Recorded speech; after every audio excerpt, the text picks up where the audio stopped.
In a modest repair shop on the outskirts of town, miracles still happen. Mike Sullivan's weathered hands have fixed everything from rusty bicycles to vintage cars for the past 30 years, but his greatest masterpiece wasn't for paying customers. When he noticed young Tommy Peterson watching neighborhood kids ride their bikes from his wheelchair, something stirred in Mike's heart. Working late into the night, after his regular repairs were done, he crafted a special hand-crank bicycle that would change both their lives forever. What Mike didn't know was that Tommy's mother wasn't just another single parent struggling to make ends meet. She was Sarah Peterson, the reclusive tech billionaire who'd been searching for a sign to guide her next philanthropic venture. Could this chance encounter between a humble mechanic and a wealthy entrepreneur lead to something greater than either of them imagined? Before we jump back in, tell us where you're tuning in from. And if this story touches you, make sure you're subscribed, because tomorrow I've saved something extra special for you. The morning sun filtered through grimy windows, casting long shadows across Sullivan's auto and bike repair. Mike Sullivan ran his calloused fingers over the worn leather tool roll on his workbench, the same one his father had given him on his 16th birthday, 34 years ago. Each wrench and screwdriver inside carried decades of stories, their handles polished smooth by generations of careful use. Dad, the Henderson account called again, Emily, his 17-year-old daughter, announced from the office doorway. She held a stack of envelopes, most bearing the red stamp of final notices. Her college acceptance letter to state was pinned proudly above her desk, right next to her brother Jack's engineering scholarship application. Mike nodded, wiping his hands on a shop rag that had seen better days. Tell them their transmission will be ready by Thursday, just waiting on that part from Denver. He didn't mention that he'd had to dip into his savings to order it, or that those savings were dwindling faster than autumn leaves in a windstorm. The shop had been in the Sullivan family for 3 generations. Black and white photographs lined the walls, his grandfather opening the doors in 1947, his father's first classic car restoration in 1975, and Mike's own proud moment taking over the business in 1998. Each image captured not just a moment, but a legacy of honest work and craftsmanship. "You should raise your rates," Emily suggested, not for the first time. She was the practical one, just like her mother had been. "Everyone knows you're the best mechanic in 3 counties. Mike shook his head, focusing on the carburetor he was rebuilding. "Can't do that to folks around here, sweetheart. Times are tough enough as it is." He carefully cleaned each component, remembering his father's words. "Every piece tells a story. You just have to listen close enough." The bell above the door chimed, and Jack's voice carried from the front. "Morning, Mrs. Martinez. Oil change." "Time already?" Elena Martinez's ancient Volvo had been a regular visitor for 15 years. She taught 2nd grade at the local elementary school and always brought homemade tamales during the holidays. Today, she carried her usual thermos of coffee. "Enough to share, as always." "Jack Sullivan, look how tall you've grown," Eleanor exclaimed. "Your father must be feeding you Miracle-Gro instead of breakfast." She made her way to Mike's workbench, setting down the thermos. "Mike, those tamales I promised you, and don't you dare try to give me a discount this time." Mike smiled, accepting both the coffee and the gentle scolding. "Now, Elena, we've had this discussion before. Teacher's discount is non-negotiable." He poured 2 cups of coffee, breathing in the rich aroma. "How's that grandson of yours doing?" "Growing. Like a weed, just like your Jack." She beamed with grandmother's pride. "Speaking of which, I heard about that scholarship application. The whole school board's pulling for him." The conversation was interrupted by a loud clang from the back of the shop, followed by Jack's apologetic voice. "Sorry, Dad, just dropped the oil pan. No damage." Mike and Elena shared a knowing look. "Like father, like son," she said. "I remember when you were his age, dropping tools and dreaming big dreams." The morning passed in its familiar rhythm, the steady tick of wrenches, the hum of the air compressor, the cheerful banter of long-time customers who felt more like family. Emily managed the books with determination beyond her years, while Jack absorbed every mechanical lesson like a sponge, even if his enthusiasm sometimes outpaced his coordination. Around noon, Mike found himself staring at the college brochures. On Emily's desk, the numbers danced before his eyes: tuition, room and board, books. Between her aspirations and Jack's engineering dreams, the future loomed like an engine he couldn't quite figure out how to fix. A familiar voice pulled him from his thoughts. "Earth to Dad," Emily said, holding out a sandwich. "You need to eat." "Something. And don't tell me you're not hungry. I saw you skip breakfast again." Mike accepted the sandwich, recognizing the same no-nonsense tone her mother had used so often. Sarah had been gone 5 years now, but her spirit lived on in their daughter's practical care and sharp attention to detail. "You know, Dad," Emily continued, perching on the edge of his workbench, "we could convert that empty storage room into another repair bay. Double the workflow." "With what capital, sunshine?" Mike asked gently. "I've been researching small business loans." "No loans," Mike interrupted firmly. "Your grandfather built this place free and clear, and that's how it's staying." He softened his tone at Emily's crestfallen expression.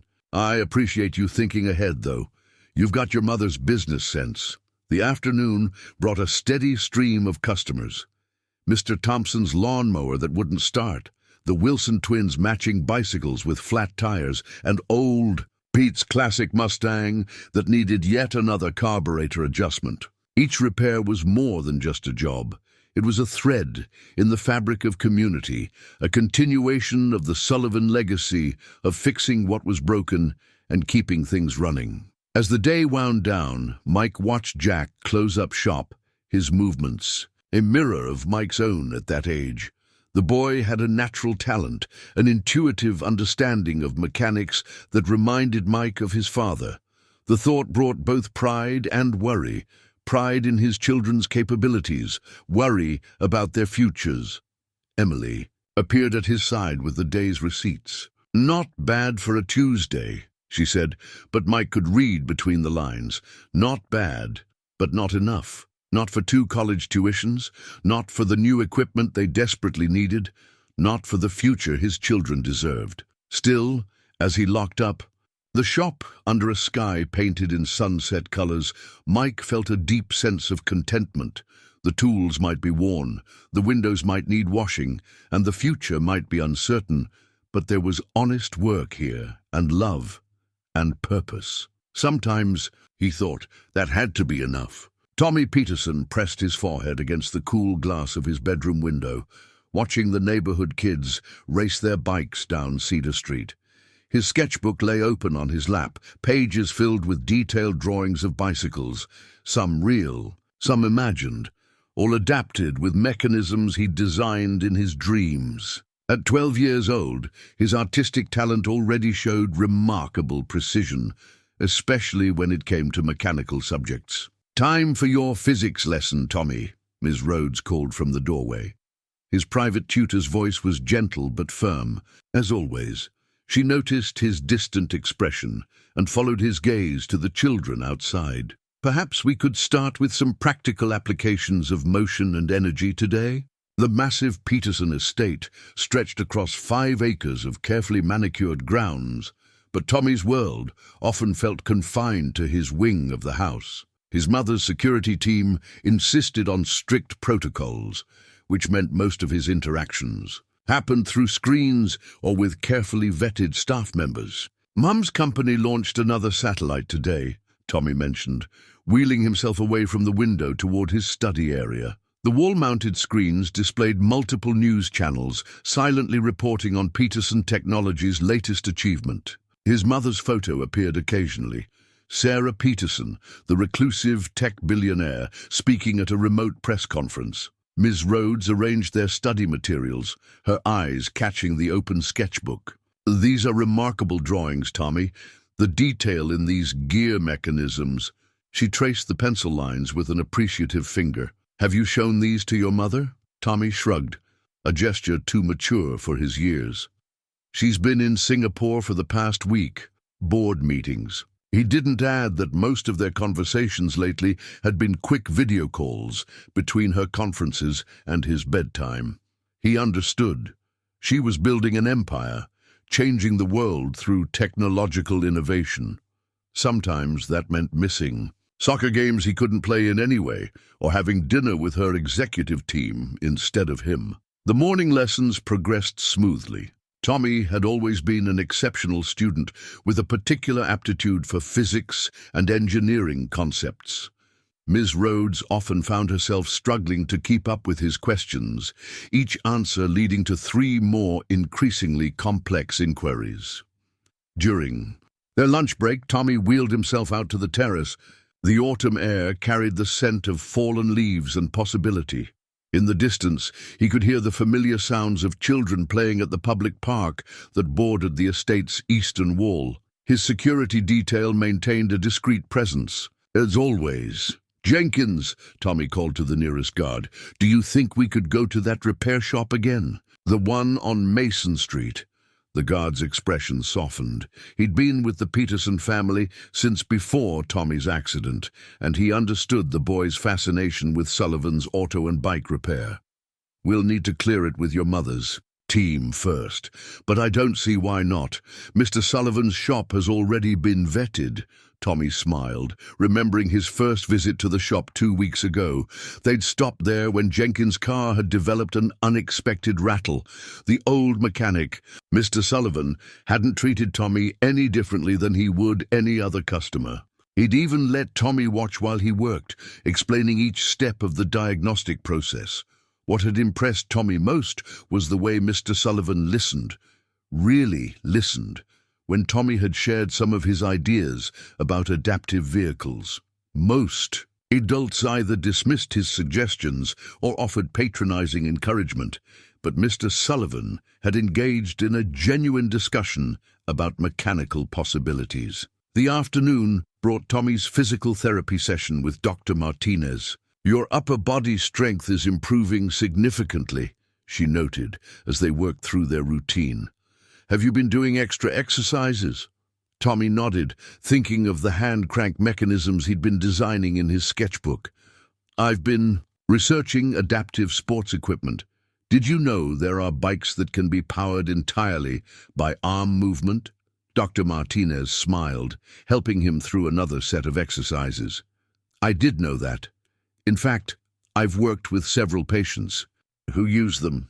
They're quite expensive, though, and each one needs to be specially adapted to the user." The session ended with Tommy feeling both physically tired and mentally energized. Back in his room, he added more details to his latest sketch, a bicycle, design that had been taking shape in his mind since that visit to Sullivan's shop. The proportions were careful, the mechanisms thoughtful, each component labeled with precise measurements. As evening approached, his tablet chimed with an incoming video call. Sarah Peterson's face appeared, backlit by Singapore's glittering skyline. "Hello, sweetheart. How were your lessons today?" "Good, Mom. We covered centripetal force in physics." Tommy hesitated, then added, "I've been working on some new designs, too." "That's wonderful, darling." Her attention briefly shifted to something off-screen. "I'm sorry, but I need to keep this short. The board is waiting for another session. I'll be home in 3 days, and we'll have a proper dinner together, just the 2 of us. Promise." After saying goodbye, Tommy returned to his sketchbook. Outside, the neighborhood kids were heading home as dusk settled over the estate. He added one final detail to his drawing, a small note in the margin that read, "Freedom on wheels."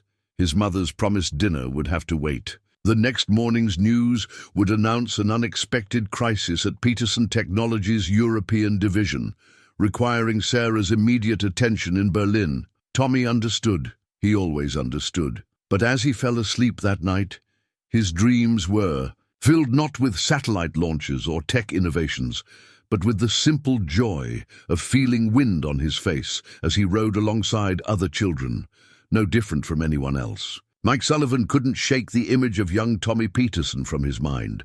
The boy had visited the shop 3 times now, each time accompanied by his security detail, each time watching the repair work with those keen, intelligent eyes. But it was the longing in Tommy's expression when he watched the neighborhood kids ride past that haunted Mike most. Late one evening, after Emily and Jack had gone home, Mike found himself pulling out an old copy of Custom Cycles Monthly from 1987. He'd kept every issue since opening the shop, and somewhere in there was an article about adaptive bicycles. His father had pointed it out years ago, saying, "Sometimes fixing things means fixing lives, son."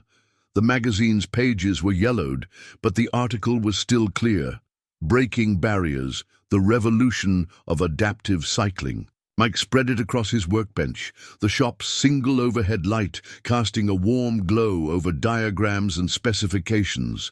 The designs were outdated, but the principles remained sound. "What do you think about this one, Dad?" he whispered to the empty shop, a habit he'd developed in the years since his father's passing. His eyes traced the hand crank mechanism detailed in the article. It would need significant modifications, modernization, but the basic concept could work for Tommy. The next morning, Mike arrived early, before the sun had fully risen. He'd barely slept, his mind racing with possibilities. He'd made rough sketches on his kitchen table, calculating angles and measurements until his coffee went cold. "You're here early," Dr. Karen Martinez commented, surprising him. She often stopped by before her physical therapy practice opened next door. Today, she carried 2 cups of coffee instead of her usual one. Mike accepted the coffee gratefully.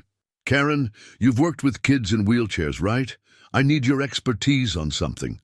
He spread out his sketches, explaining his idea for Tommy's bike. "I want to make sure I'm not missing anything crucial." Karen studied the drawings with professional interest.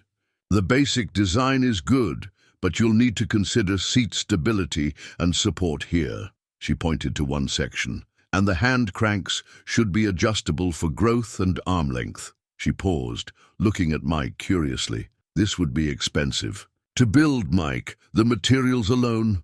"I got some savings," Mike said, not mentioning those savings were meant for Emily's textbooks. "And I can probably modify some existing parts." The bell chimed as Emily arrived for her morning shift in the office. She took one look at the drawings and her father's expression and sighed. "Another project of the heart, Dad?" "You sound just like your mother," Mike smiled. "She always knew when I was about to do something impractical but necessary." Throughout the day, between regular repairs, Mike refined his designs. He consulted online forums during lunch, researching modern adaptive bike technologies. Jack, curious about the project, offered suggestions from his engineering textbooks. "The gear ratio would be crucial," Jack pointed out, sketching calculations in his notebook. "We want it to be efficient but not too difficult to operate." By closing time, Mike had filled a notebook with measurements, material lists, and cost estimates. The total made his stomach clench. It would take most of his remaining savings, but every time he considered scaling back, he remembered Tommy's expression watching those bikes go by. That evening, after the shop was closed, Mike walked to Morgan's Medical Supply on the corner. Alice Morgan had run the place for decades, supplying everything from bandages to specialized equipment. "Mike Sullivan, twice in 1 month? Should I be worried?" Alice teased as he entered. "Need your expertise, Alice." He showed her the designs. "What am I missing here? Safety-wise, comfort-wise?" Alice settled her reading glasses on her nose and studied the drawings carefully. "You'll want padding here and here," she marked the spots. "And I can get you medical-grade straps for security." "But Mike," she hesitated, "this is a lot of specialized equipment, even with my discount." "I know," Mike said quietly, "but some things are worth the cost." Walking home under the stars, Mike remembered a conversation with his father years ago. They'd been rebuilding a motor for old Mr. Jenkins, who couldn't afford the repairs but needed his truck for work. His father had said, "Sometimes, son, the most important fixes don't show up in the ledger." Back in his small house, Mike sat at his kitchen table with a cup of tea and his father's old ledger. He began calculating what he could sell, what overtime he could pick up. The numbers were daunting, but with each calculation he became more determined. In the corner of the kitchen, Sarah's photo smiled down from the wall. "Our kid's got your heart," he told the image of his late wife. "Always wanting to help, no matter the cost." He could almost hear her practical voice reminding him about bills and responsibilities, but he also knew she would understand. She always understood. Mike worked late into the night, refining designs, making lists, planning his approach. Tomorrow, he would begin gathering materials.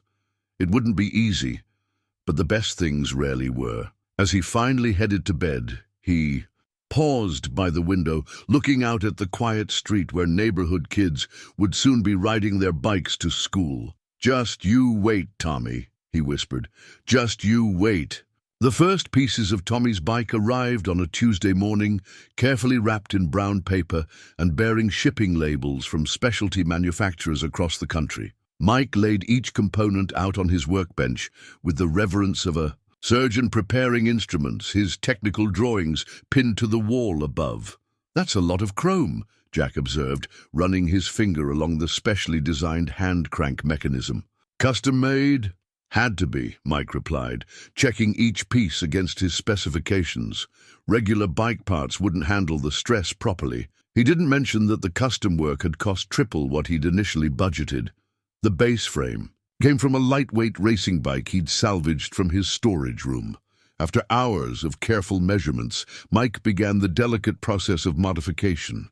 The sound of his cutting torch filled the shop well past closing time, the blue flame casting dancing shadows on the walls. Emily appeared with a sandwich and coffee around 9 that evening. "Dad, you need to eat." She settled onto a shop stool, watching him work. "I moved some numbers around in the books today, stretched a few payment dates." Mike paused, wiping sweat from his forehead.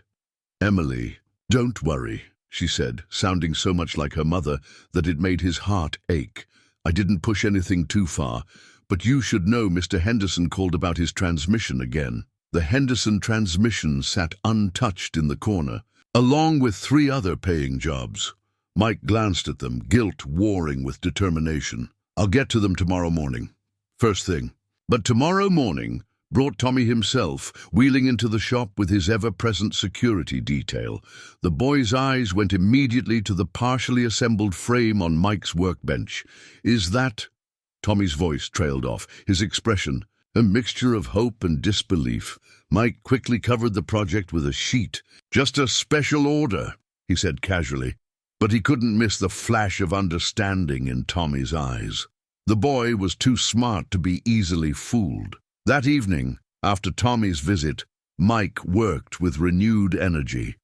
He adjusted the frame angle by fractions of degrees, ensuring perfect balance. Jack stayed late to help, his engineering textbook open to a chapter on stress tolerances. "See this joint here?" Mike pointed to where the hand crank mechanism would attach. "The angle has to be perfect, or the whole thing's off balance.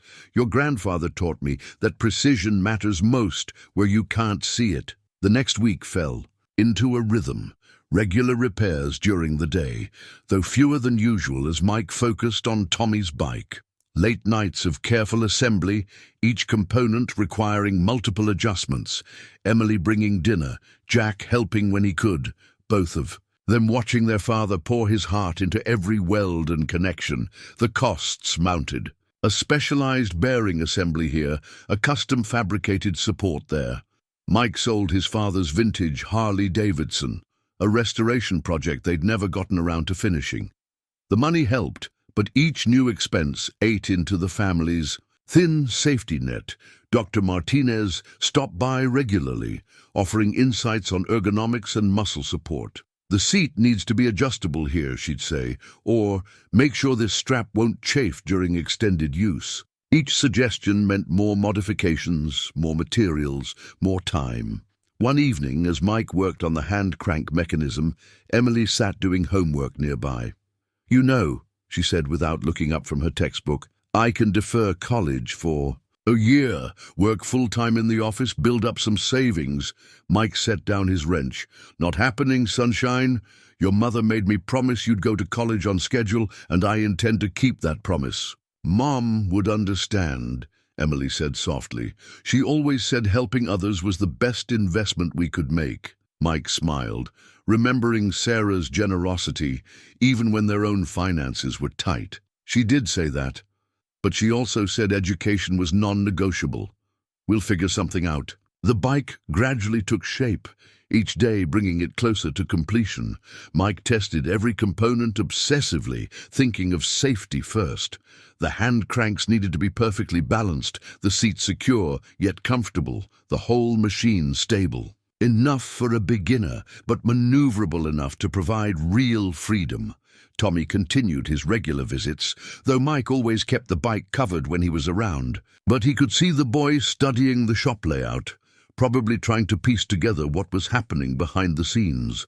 Sometimes Tommy would share his own drawings, detailed sketches of adaptive devices that showed remarkable insight. "You've got an engineer's mind," Mike told him one day, genuinely impressed by a gear mechanism Tommy had designed. "Mum says the same thing," Tommy replied, then added more quietly, "when she's home." The comment stayed with Mike as he worked late that night, reminding him why this project mattered so much. It wasn't just about building a bike, it was about building hope, independence, connection. Finally, after 3 weeks of late nights and countless adjustments, Mike stepped back and really looked at his creation. The bike gleamed under the shop. Lights, every component perfectly aligned, every safety feature thoroughly tested. It wasn't just functional, it was beautiful. "What do you think, Dad?" he whispered to the empty shop. "Did we do okay?" The only answer was the quiet ticking of cooling metal, but somehow Mike knew his father would have approved. Tomorrow he would show Tommy. Tomorrow, all the sacrifices, all the late nights, all the financial worries would either be worth it or not. Mike ran his hand along the frame one last time, then killed the shop lights. In the darkness, the chrome still seemed to glow like hope made solid. Sarah Peterson stood at the floor-to-ceiling windows of her penthouse office, watching the sun rise over the city skyline. The Financial Times lay open on her desk, her own face staring back from the cover story. The Reclusive Queen of Tech, how Sarah Peterson built a $50 billion empire. She hadn't bothered to read it. These profiles always missed the point, focusing on net worth rather than net impact. Her phone buzzed. Another missed video call with Tommy. Third one this week. Her assistant had already rescheduled it for tomorrow morning, but Sarah knew tomorrow would bring its own crisis, its own urgent demands. The weight of running Peterson Technologies pressed down on her like gravity, constant, invisible, inescapable. "Ms. Peterson?" Her assistant, David, appeared. At the door. "The board is ready for you." Sarah straightened her suit jacket, armor for another day of battle. The boardroom fell silent as she entered, 12 pairs of eyes watching her every move. The quarterly projections glowed on the screen behind her, numbers that represented thousands of jobs, millions in investments, and countless lives potentially improved by their technology. "Gentlemen," she began, her voice steady despite her fatigue, "let's talk about our adaptive technology division." The presentation was flawless, as always. Sarah had built her empire on meticulous preparation and unwavering vision. But today, her mind kept drifting to Tommy's last video call, to the excitement in his voice about something at a local repair shop. Details she'd only half heard while reviewing urgent contracts. "Your social initiative numbers are impressive," Bernard Matthews, her longest-serving board member, noted during the break. "But the shareholders are nervous about the R&D costs. They're suggesting we scale back the adaptive tech program." Sarah felt a familiar tension headache building. The adaptive technology division had been her pet project since Tommy's accident, developing AI-assisted mobility devices, neural interface systems, next-generation prosthetics. The profit margins were smaller than their commercial products, but the potential impact was immeasurable. "The program stays," she said firmly. "We're not just building gadgets, Bernard. We're building futures." Back in her office, Sarah found a text from Jenkins, Tommy's head of security. Young Mr. Peterson visited Sullivan's auto and bike repair again today, spent 45 minutes discussing mechanical engineering concepts with the owner. She pulled up the security file on Sullivan's shop. She'd reviewed it when Tommy first showed interest in the place. Michael Sullivan, widowed father of two, third generation. Mechanic, spotless record, strong community ties, excellent reputation. The file included photos, a modest shop, well-maintained despite its age, with a wall of family photos spanning decades. Sarah found herself studying Mike Sullivan's face in one of the pictures. He was showing a young boy, probably his son, how to use a wrench, his expression one of patient dedication. Something about that image made her pause, remembering weekends in her father's garage, learning to rebuild engines before she learned to code. Her computer chimed with another crisis. Their European satellite launch was facing regulatory hurdles. As she dove into the details, a notification popped up. Tommy's tutor had uploaded his latest project. Sarah opened it, finding pages of surprisingly sophisticated mechanical drawings. The margins were filled with notes about gear ratios and adaptive mechanisms. Ms. Peterson, David appeared again. Beijing is on the line about the chip shortage. Sarah held up one finger, still studying Tommy's drawings. Her son had inherited her technical mind, but there was something more here. A practical creativity she recognized from her own early days, before boardrooms and billion-dollar decisions had consumed her world. "David," she said slowly, "when was the last time I had dinner with Tommy?" Her assistant consulted his tablet. 17 days ago. You have a tentative dinner scheduled for next Thursday. But there's the Singapore merger. Move the merger call. Dinner with my son is non-negotiable." Sarah turned back to the window, watching the city below. Workers scurried between towering buildings like electrons, flowing through one of her microprocessors. Each one essential, each one easy to overlook from such a height. The rest of her day passed in a blur of video calls and executive decisions. Launch schedules, market projections, HR policies. The 1,000 threads she had to weave together to keep her technological empire running. But her mind kept returning to those mechanical drawings, to the repair shop, to the simple joy she'd seen in Tommy's face when he talked about his visits there. That evening, after the office had cleared out, Sarah found herself reading the security reports on Sullivan's auto and bike repair more carefully. Customer reviews painted a picture of old-fashioned integrity, of someone who valued people over profit margins. In today's world of corporate efficiency and automated service, it seemed almost anachronistic. Her phone buzzed. Jenkins again. "Young. Mr. Peterson asked about visiting the shop again tomorrow. Thought you should know he's been sketching bike designs in his free time." Sarah smiled, remembering her own childhood drawings of computers that didn't exist yet, of machines that could change the world.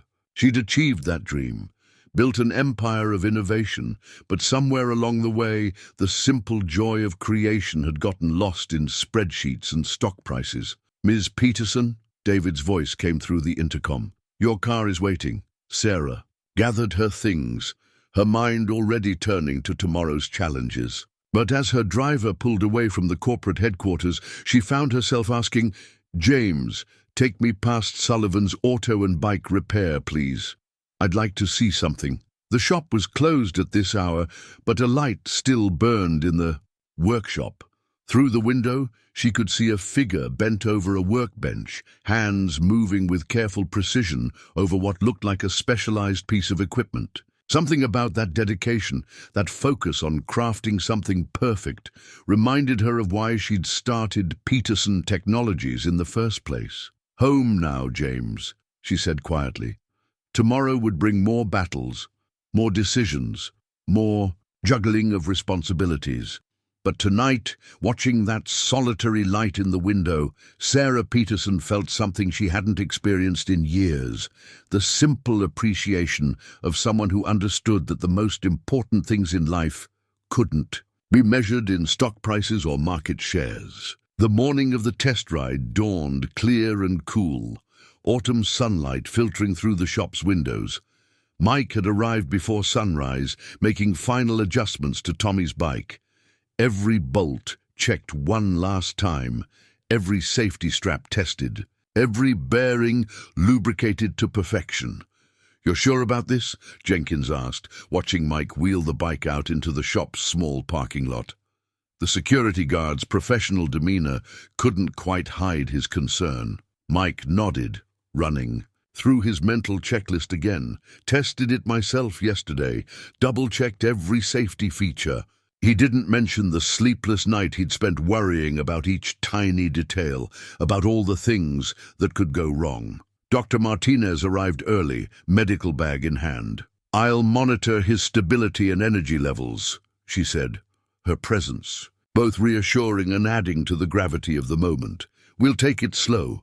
Tommy arrived with his usual security detail at exactly 9, his eyes widening at the sight of the gleaming bike. The morning sun caught the chrome hand cranks, sending sparkles dancing across the pavement. For a long moment, he just stared, his hands gripping his wheelchair's armrests. Is that really for me?" Tommy's voice wavered slightly. Emotion breaking through his usual composed demeanor. Mike knelt beside Tommy's wheelchair, bringing himself to eye level. "Sure is, buddy. Want to take a closer look?" Tommy wheeled forward slowly, reaching out to touch the frame with trembling fingers. Mike watched as the boy's engineer's mind began processing each detail: the specialized gear system, the carefully calibrated hand cranks, the custom-fitted seat with its security features, the frame angle. Tommy said softly, "It's exactly like in my drawings." "Sure is," Mike smiled. "Those drawings of yours were pretty spot on. Had to make some adjustments for real-world physics, but the basic design, that was all you, kid." Emily appeared from the office with a helmet, custom ordered to ensure perfect fit. Jack stood nearby with a video camera, capturing the moment for posterity. A small crowd had gathered. Alice from the medical supply store, Elena Martinez with her second-grade class on their way to a field trip, even old Pete, who usually didn't show up until afternoon.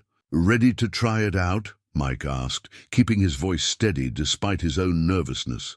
Tommy nodded, and Mike began the careful process of helping him transfer from the wheelchair to the bike. Dr. Martinez supervised each movement, ensuring proper positioning. The safety straps were secured, each one checked multiple times. "Okay," Mike said, standing back slightly, but keeping his hands near the bike's frame. "The hand cranks work just like we discussed. Small movements at first, just to get a feel for it." Tommy's hands gripped the cranks. For a moment, nothing happened. Then, slowly, the pedals began to turn. The bike moved forward inches at a time, Tommy's face a mask of concentration. "That's it," Mike encouraged. "Nice and easy. You're doing great." The first circuit of the parking lot took nearly 10 minutes. Tommy moved with careful precision, learning the rhythm of the hand cranks, feeling how the bike responded to each movement. By the second lap, his confidence was growing. The third lap showed hints of a smile. "Want to try the sidewalk?" Mike asked after the fourth lap. "It's smooth all the way to the corner." Tommy's grin was answer enough. As they moved to the sidewalk, Mike noticed Elena's students had stopped to watch, their young faces full of curiosity and excitement. One little girl waved, and after a moment's hesitation, Tommy took one hand off the crank long enough to wave back. The morning stretched on, each attempt bringing more confidence, more speed, more joy. Tommy's security detail maintained their professional distance, but Mike caught Jenkins wiping his eyes once when he thought no one was looking. "How are you feeling?" Dr. Martinez asked during a water break. "Any strain or discomfort?" "I'm flying," Tommy whispered, his eyes shining. "I'm actually flying." The neighborhood kids began arriving after lunch, drawn by the unusual activity. They watched in fascination as Tommy made his way up and down the sidewalk, his movements becoming more fluid with each pass. "Can he go to the park with us?" one boy asked, clutching his own bike's handlebars. Jenkins stepped forward, security training kicking in, but Tommy spoke first. "Can I, Mr. Sullivan? Just to the corner and back." Mike looked at Dr. Martinez, who nodded slowly. "Take it easy," she cautioned. "Remember what we discussed about energy management?" What followed was something Mike knew he'd remember for the rest of his life. Tommy, surrounded by a small group of neighborhood children, made his way to the corner and back. They adjusted their pace to match his, chattering excitedly about bikes and speeds and favorite routes. When they returned, Tommy's face was flushed with exertion and happiness. "Did you see?" he asked Mike. "Did you see how fast I went?" "Sure did, buddy." Mike's voice was gruff with emotion. "You're a natural." As the afternoon wound down, Mike helped Tommy back into his wheelchair. The boy was tired but glowing with accomplishment. The bike would stay at the shop for now, ready for future rides. "Mr. Sullivan," Tommy said as his security detail prepared to leave. "Thank you, not just for the bike, but for—" He gestured at the neighborhood kids still lingering nearby at the open road, at all the possibilities that hadn't existed that morning. Mike squeezed Tommy's shoulder gently. "You did all the hard work, kid. I just put some pieces together." After they left, Mike stood in his shop doorway, watching the sun set over the street where Tommy had taken his first ride. Emily slipped her arm through his. "You did good, Dad," she said softly. "We all did good," he corrected, thinking of everyone who had helped make this day possible. Tomorrow would bring its own challenges, bills to pay, repairs to complete, consequences to face. But for now, the memory of Tommy's joy made everything else seem manageable. Elena Martinez's second-grade class started it. The morning after Tommy's first ride, her students arrived at school, bursting with stories about the boy with the amazing bike.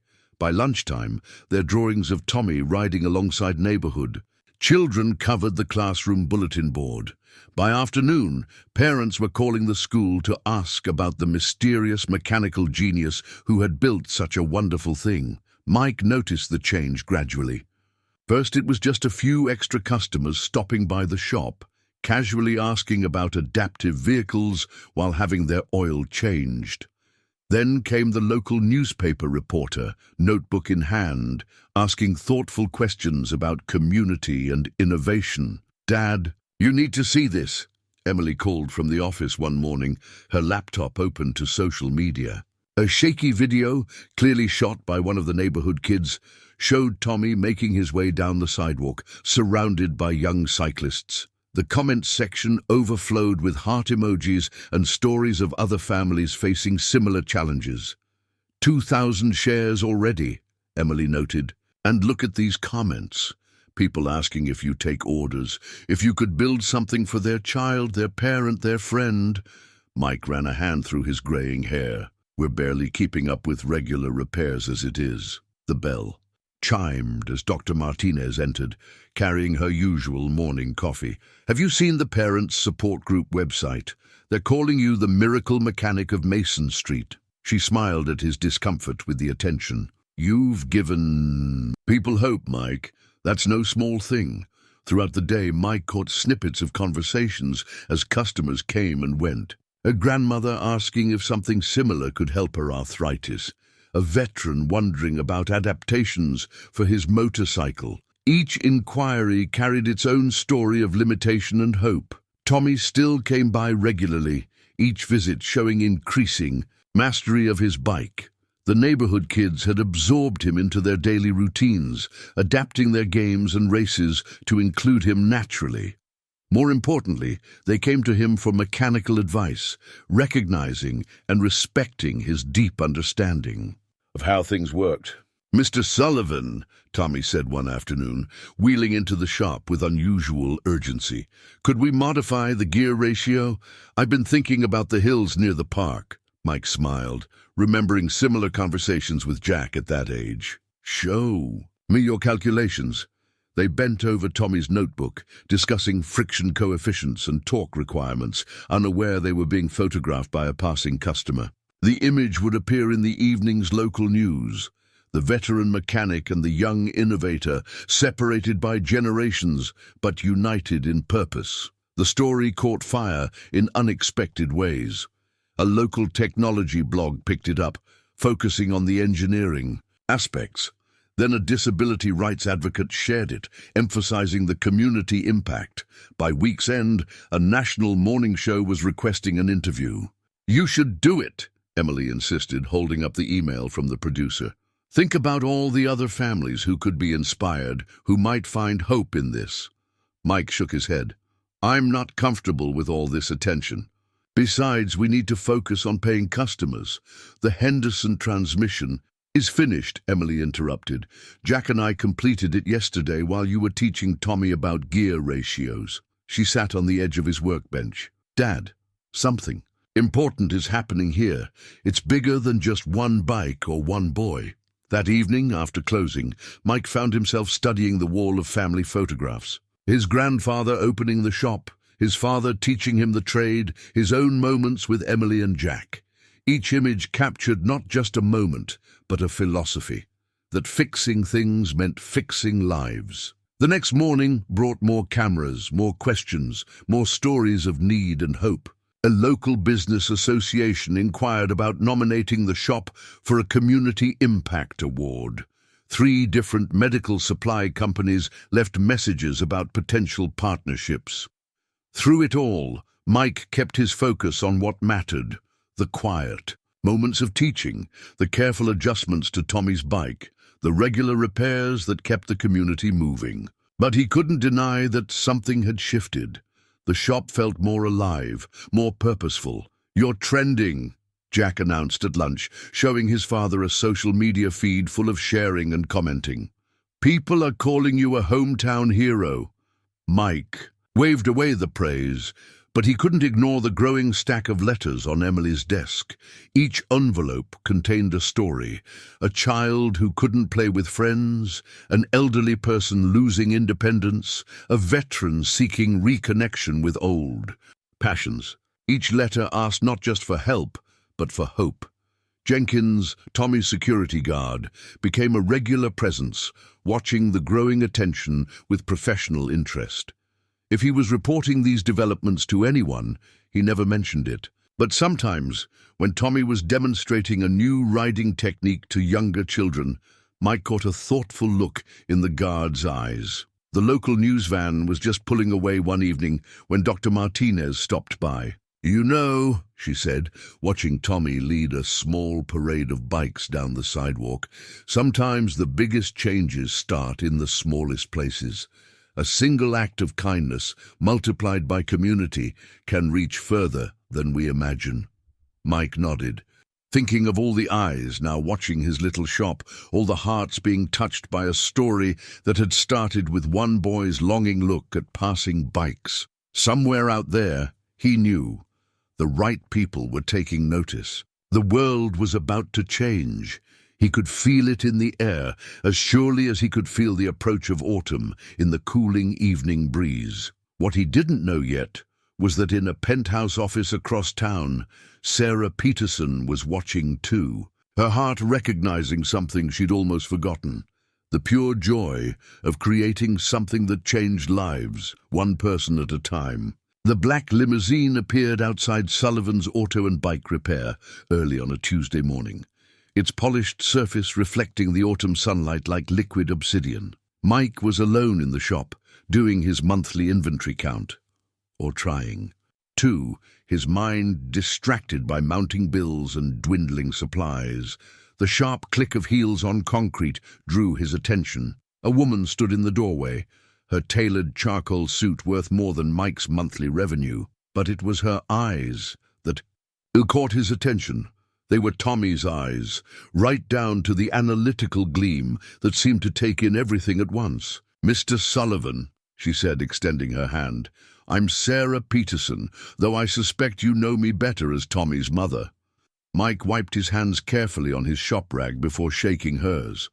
"Ma'am, it's an honor." His mind raced, suddenly understanding why Jenkins had been watching so carefully, why Tommy had been so vague about his home life. "Please call me Sarah." She moved through the shop with practiced grace, taking in the family photos, the well-worn tools, the wall of local newspaper clippings about Tommy's bike. "I've been following your work with my son quite closely." Mike's throat tightened. "I hope I haven't overstepped." "Overstepped?" Sarah turned, and for a moment her corporate facade cracked, revealing something softer underneath. "Mr. Sullivan, do you know what Tommy said to me last night? He said, 'Mum, I raced the wind today, and the wind didn't stand a chance.'" She moved to the workbench where Tommy's bike stood, running her finger along the carefully crafted frame. "I've built a company worth billions, Mr. Sullivan, but I couldn't give my son what you have. Freedom, joy, a sense of belonging." "Tommy did most of the work himself," Mike said quietly. "Those designs of his, they're brilliant. You've got quite an engineer there." "Yes," Sarah smiled. "He reminds me of myself at that age, always dreaming up new inventions, always seeing possibilities where others saw problems." She paused, studying Mike with those penetrating eyes. "That's why I'm here." From her briefcase, she withdrew a folder thick with documents. "I've had my team studying your work, Mr. Sullivan, not just Tommy's bike, but your whole approach, the way you've adapted standard components for specialized needs, the modifications you've made for elderly customers, the payment plans you've created for families who can't afford full price." Mike shifted uncomfortably. "Just trying to help where I can." "Exactly." Sarah laid the folder on his workbench. "That's what Peterson Technologies was supposed to be. About helping where we can. Somewhere along the way, between quarterly reports and shareholder meetings, we lost sight of that." She opened the folder, revealing architectural drawings of what looked like a massively upgraded version of his shop. "I have a proposition for you, Mr. Sullivan. A partnership. Your practical expertise combined with our resources and manufacturing capabilities." Mike stared at the drawings, his mind spinning. "I don't understand what you've done for Tommy. There are thousands of children out there who need the same thing. Elderly people losing their independence, veterans seeking to reclaim their mobility." Sarah's voice grew passionate. "We could scale this up, create a whole division dedicated to adaptive vehicles and equipment, not mass-produced, but individually crafted, just like you did for Tommy. That would take considerable investment," Mike said carefully, thinking of his empty bank account and mounting debts. "Peterson Technologies would fund everything," Sarah replied. "The shop renovation, new equipment, staff training. We'd also establish scholarship funds for both your children." She smiled at his surprised look. "Yes, I know about Emily's business, school aspirations, and Jack's engineering dreams. Tommy talks about them constantly." Mike walked to the wall of family photos, seeking guidance in the faces of his father and grandfather. "And the shop? Would it stay independent?" "Completely. We'd be partners, not owners. You'd maintain full creative control." Sarah joined him at the wall, studying the historical images. "Your family built something special here, Mr. Sullivan. A legacy of helping people, of fixing what's broken. I want to help you expand that legacy, not replace it." Outside, the sound of children's laughter drifted in. Tommy was arriving for his morning ride, surrounded by his usual group of young friends. Mike watched through the window as they helped him transfer from his wheelchair to the bike, the entire process now smooth with practiced familiarity. "He's happy," Sarah said softly, watching her son. "Really, truly happy. Do you know how long it's been since I've seen that?" Mike thought about his own children's dreams, about all the people who had asked for help he couldn't provide, about his father's words, "Sometimes fixing things means fixing lives." "Would I still be able to work on regular repairs?" he asked. "The community depends on this shop." Sarah's smile widened. "Mr. Sullivan, that's exactly why I'm here. You understand something my MBA consultants never will. That true innovation happens one person, one problem, one solution at a time." Tommy's laughter echoed through the shop as he successfully navigated a tricky turn outside. Mike watched his son's legacy and his own dreams converge in a moment of perfect clarity. "Well, then, Sarah," he said, extending his hand, "I believe we have some lives to fix." The conference room at Peterson Technologies felt a world away from Mike's dusty workshop.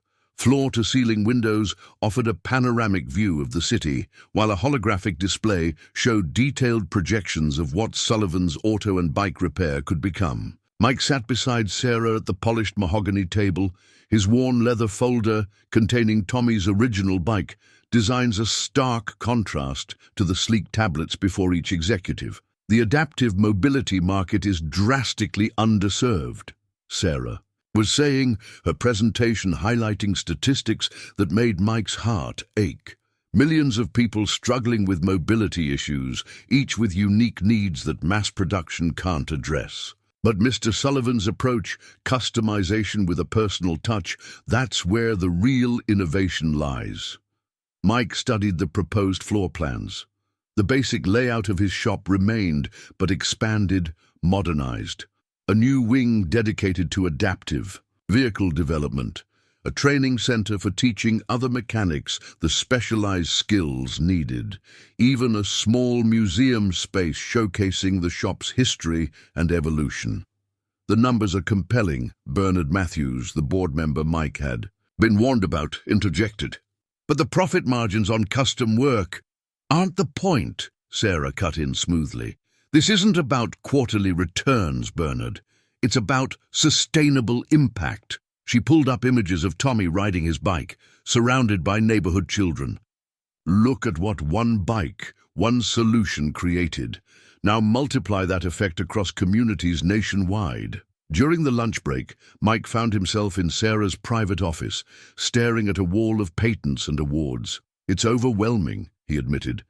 All this technology, all these resources. I felt the same way when I started, Sarah said, pouring them both coffee from what looked like an antique percolator. At his surprised glance, she smiled. My father's. Some things work better the old-fashioned way. She settled into a leather chair, gesturing for Mike to do the same. Let me be frank about what we're offering. $5 million in immediate capital investment for shop renovation and equipment. Full scholarships for both your children, including graduate school if they choose that path. A 10% stake in the new Adaptive Mobility Division, with you as Chief Innovation Officer. Mike's coffee cup froze halfway to his lips. That's too much. Actually, it's not enough. Sarah leaned forward. What you've created, Mike, it's not just about mobility. It's about dignity, independence, connection. These are things I understand intimately, both as a mother and as someone who built a company around improving lives through technology. She stood, walking to her window. But somewhere along the way, I lost touch with the human element.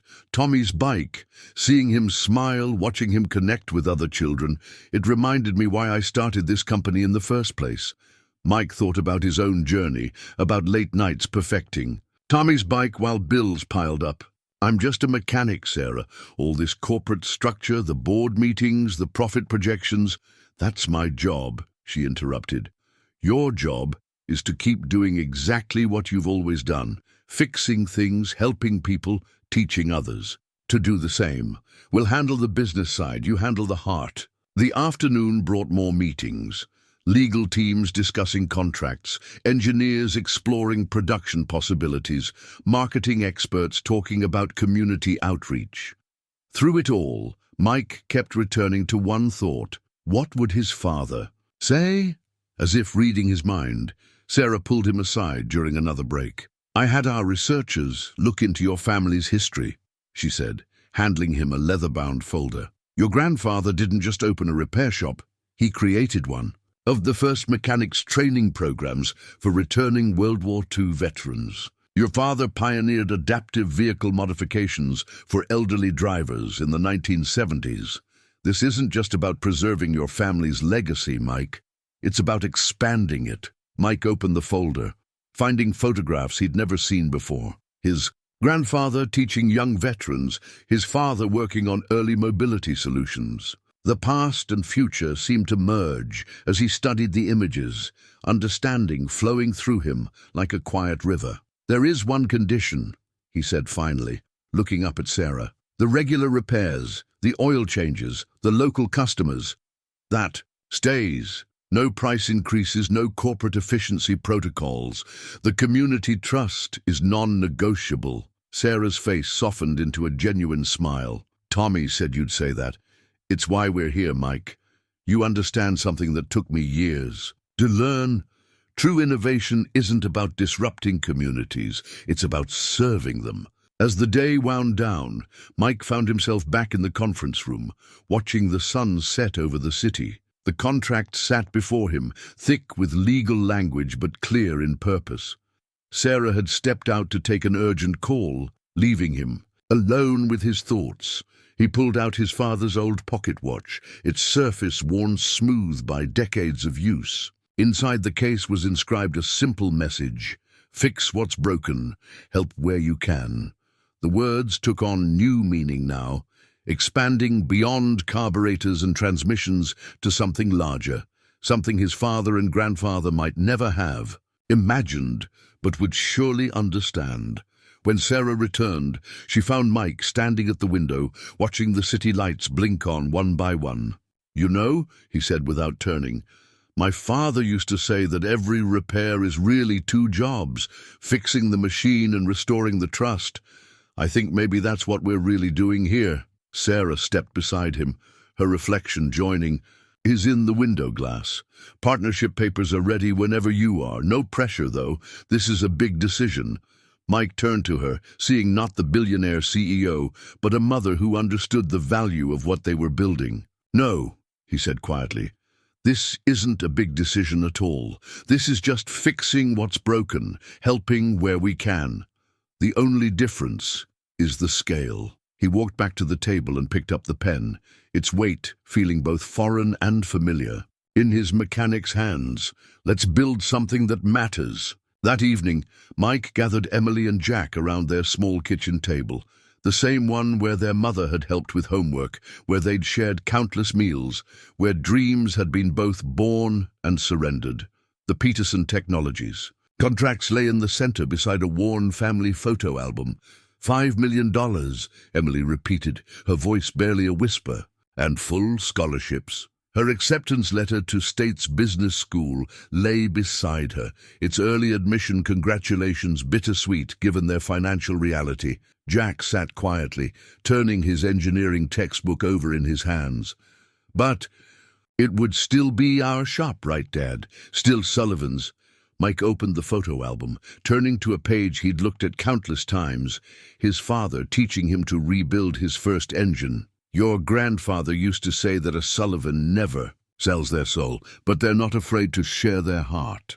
He looked at his children, seeing Sarah's strength in Emily's practical gaze and his own questioning nature in Jack's thoughtful expression. "Ms. Peterson showed me something today," Mike continued, pulling out the folder about their family history.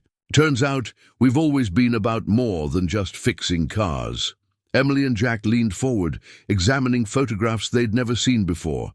Their grandfather with his veteran training program, their father pioneering elderly mobility solutions. 3 generations of Sullivans, each finding new ways to serve their community. "But what about our regular customers?" Jack asked. "Mrs. Martinez's oil changes, Mr. Henderson's transmissions?" "That was my first question, too," Mike smiled. "It's non-negotiable. The community services stay, prices stay affordable." Sarah, Ms. Peterson, she understands that's part of what makes the shop special. Emily, ever practical, was reviewing the contract summary. "The training center could help a lot of people, Dad, not just here but everywhere, teaching other mechanics what you know about adaptive vehicles." "Like you taught me," Jack added softly. Mike stood, walking to the window that overlooked their small backyard. The old tire swing he'd hung when Emily was 5 still swayed gently in the evening breeze. "Your mother and I always wanted to give you both wings," he said, his voice rough with emotion. "College, careers, chances we never had. But lately, all I've been able to give you are clipped dreams and makeshift solutions." "Dad, no." Emily started, but Mike held up his hand. "Let me finish, sunshine. This partnership, it's not just about money or expansion. It's about taking what we've always believed in, fixing things, helping people, and giving it room to grow." He turned back to them, his eyes bright. "But it's not just my decision. This shop, this legacy, it belongs to all of us." Jack picked up Tommy's original bike designs, which Mike had brought home. You know, when I was helping with this, I kept thinking about all the other kids out there who need something similar, but different, you know. Each person's needs are unique. That's exactly what Sarah said. Mike nodded. Mass production can't solve every problem. Sometimes you need a mechanic's touch, a personal understanding. Emily stood, moving to hug her father. Mum would say, "Go for it," she said quietly. She always believed in dreaming big while keeping your feet on the ground. Mike hugged her back, remembering Sarah's warm laugh, her practical wisdom. She did at that. You know what this means, though? Jack grinned, lightening the moment. Emily can finally stop trying to balance impossible books, and I can have access to actual engineering equipment instead of just textbook theories. Hey! Emily protested, but she was smiling too. Mike watched his children, seeing not just who they were, but who they could become. Emily's business acumen finally finding its full expression, Jack's mechanical genius gaining the tools it deserved. But more than that, he saw the Sullivan legacy expanding, growing, touching more lives than his father or grandfather could have imagined. He picked up the family photo album, running his fingers over the captured moments. First steps, birthdays, graduations, quiet Sunday afternoons in the shop. Each page told a story of family, of purpose, of love, made tangible through service to others. "Well then," he said, reaching for the contract, "I guess we have our answer." "We sure do," Emily agreed, her voice firm with conviction. "The Sullivan legacy continues," Jack added, "just bigger." Mike signed the papers with the same care he'd use adjusting a delicate engine component. His signature wasn't just ink on paper. It was a bridge between past and future, between tradition and innovation, between one family's dreams and a community's needs. Outside, the tire swing kept its gentle motion, marking time like a pendulum. Between what had been and what would be. Tomorrow would bring changes, challenges, new horizons to explore. But tonight, in this kitchen where so many family decisions had been made, 3 generations of Sullivan wisdom seemed to merge into a single truth. Sometimes the biggest leaps forward are just natural extensions of who you've always been. The transformation began on a quiet Sunday morning when Mike unlocked the shop doors for what would be the last normal day in Sullivan's history. A team of architects and contractors waited outside, their blueprints and tablets ready, while Sarah stood beside him, both of them watching the sunrise paint the old building in shades of promise. "Ready?" she asked softly. Mike ran his hand along the weathered doorframe, feeling the groove his father's ring had worn over decades of early mornings. "Ready as I'll ever be." The next few weeks unfolded like a carefully choreographed dance. The original repair bays remained operational, though surrounded by construction. Mike had insisted on maintaining regular service for local customers, and Sarah had agreed, understanding that community trust was their most valuable asset. "Mr. Sullivan," Mrs. Martinez called out one morning, navigating around stacks of building materials to reach him. "My oil change." Her eyes widened at the sight of state-of-the-art diagnostic equipment being installed beside the familiar old tools. "Right on schedule, Elena," Mike assured her, leading her to her usual waiting spot, now enhanced with comfortable new chairs but still stocked with her favorite magazines. Some things don't change, but many things did change. The empty lot. Next door, which Mike had once dreamed of turning into additional repair bays, was transformed into a modern addition. Floor-to-ceiling windows brought natural light into new workspaces designed specifically for adaptive vehicle modifications. A dedicated research and development area took shape, filled with prototype equipment and 3D printers. Jack spent every free moment absorbing the new technology, his engineering textbooks forgotten in favor of hands-on learning. "Dad, look at this!" he called out repeatedly, discovering new possibilities in each piece of equipment. "The precision we can achieve with this, the customization potential." Emily thrived in her new role, coordinating between Peterson's corporate team and the shop's traditional operations. She created systems that preserved the personal touch while scaling their capacity to help more people. It's like running two businesses that complement each other perfectly, she explained to Sarah during one of their regular meetings. The training center was Mike's particular pride, a space where experienced mechanics could learn the specialized skills needed for adaptive vehicle modification. The first class included veterans, young apprentices, and seasoned professionals, all drawn by the chance to expand their skills in meaningful ways. Remember, Mike told each group, we're not just teaching techniques here, we're teaching perspective. Every person who comes through that door has a unique story, unique needs.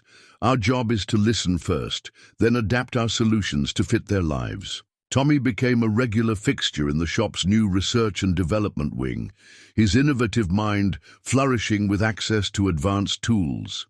He and Jack formed an unlikely design team, the 12-year-old's theoretical insights combining perfectly with the teenager's practical experience. The angular momentum calculations suggest, Tommy would begin, sketching on their new digital displays.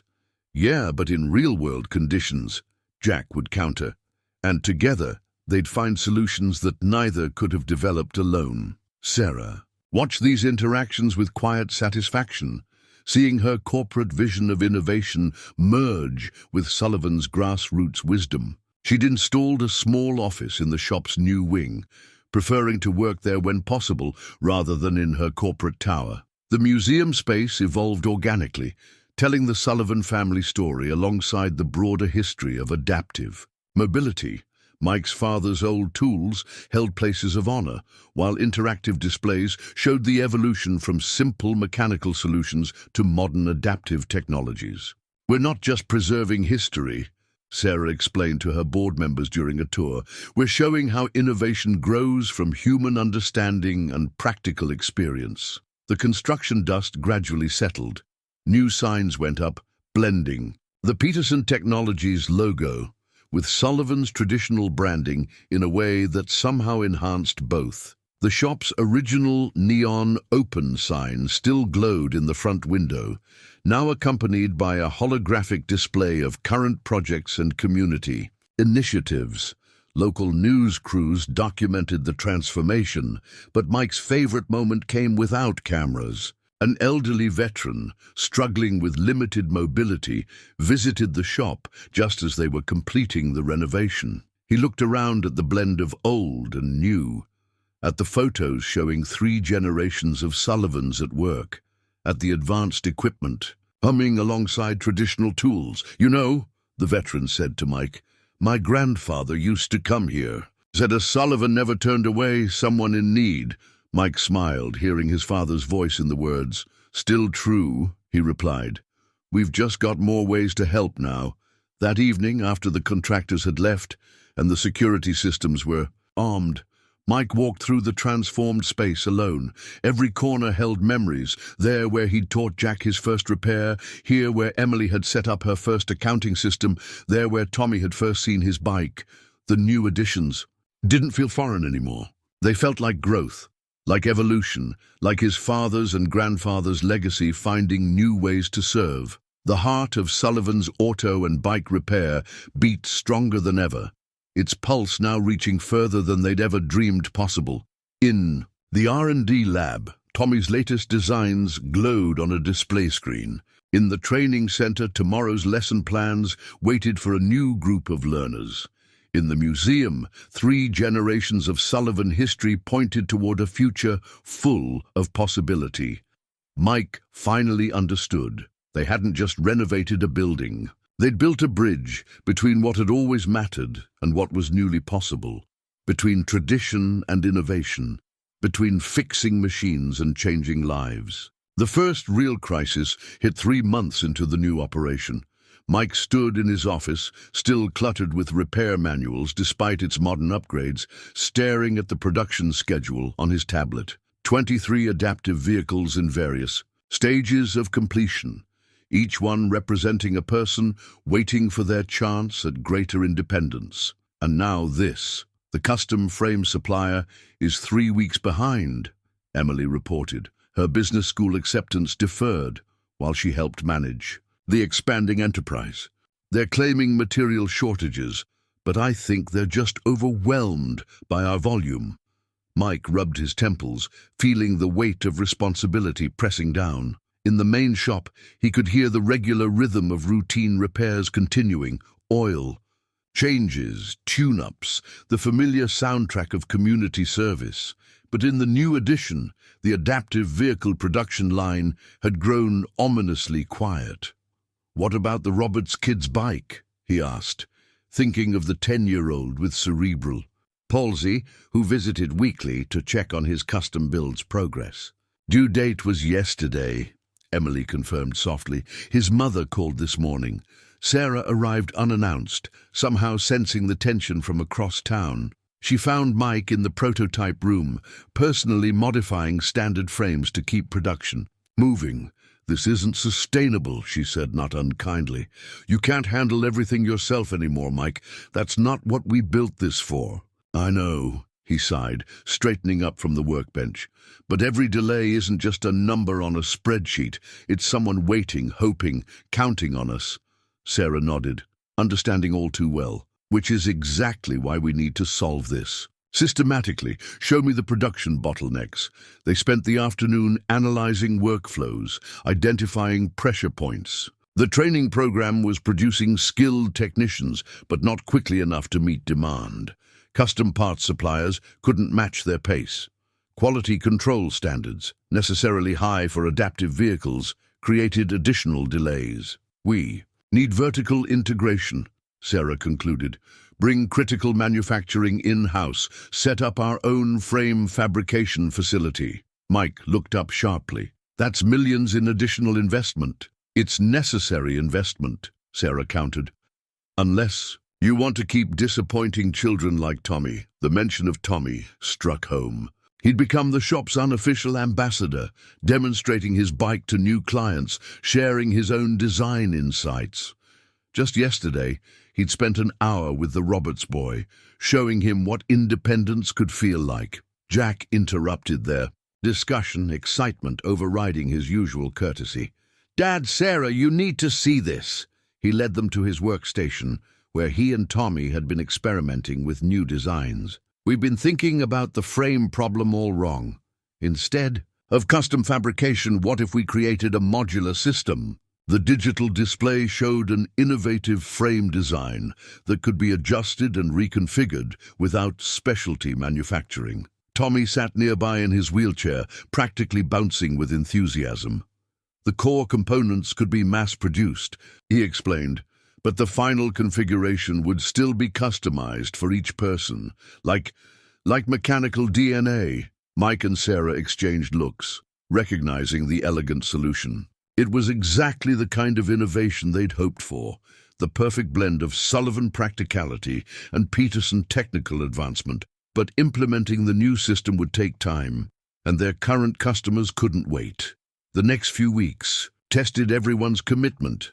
Mike worked late into the night, personally overseeing modifications.